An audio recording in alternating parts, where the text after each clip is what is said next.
maybe heroes and villains pretty much is confirmed for the new Star Wars Battlefront. This is something we should have looked more carefully on in the E3 2014 trailer.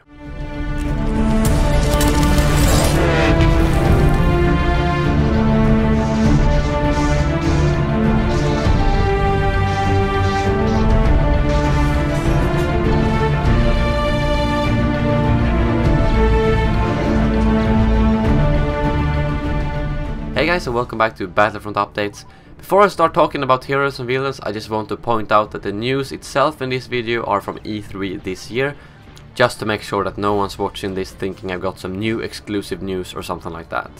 Anyways, I was taking a look back at my older videos the other day and rewatched my trailer analysis from this year's E3, and it struck me that we really should have discussed more about one specific thing in the video. The blaster shown on the screen of one of the developers. Possibly Han Solo's DL-44 blaster. Most of the stuff in the trailer that I discussed was merely vague speculations or obvious stuff like Hoth and Endor coming back. But one thing that we might have overlooked a little bit was Han Solo's blaster. I just barely mentioned it in that video and said something along the lines that yeah, it might mean that heroes and villains are coming back.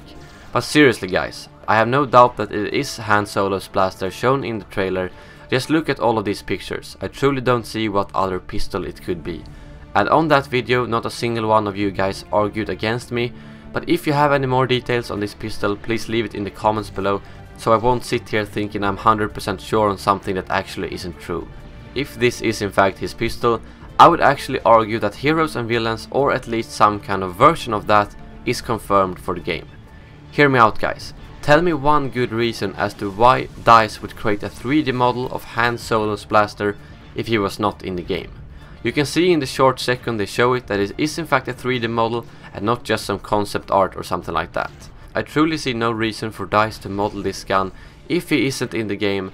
And on top of that, DICE has been very careful about what kind of information they give us. They have for instance not shown a single trace of the Clone Wars, neither in trailers or interviews and tweets. So to have them show off his blaster really makes me confident that Han Solo will be in the game.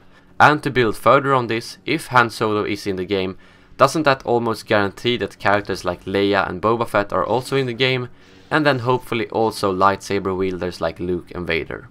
I know that for some of you guys, heroes and villains might be a given for a new Star Wars Battlefront, but I've always been pessimistic just to make sure that if it's not included I won't be devastated about it, and considering they decided to call it Star Wars Battlefront and not Star Wars Battlefront 3, that pretty much means they want the ability to be a bit more flexible and free with what they do.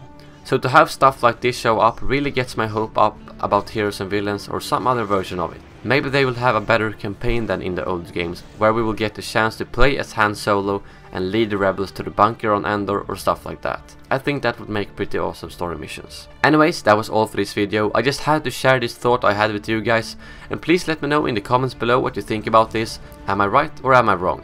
Well, I will see you guys all soon again, and as always, may the Force be with you.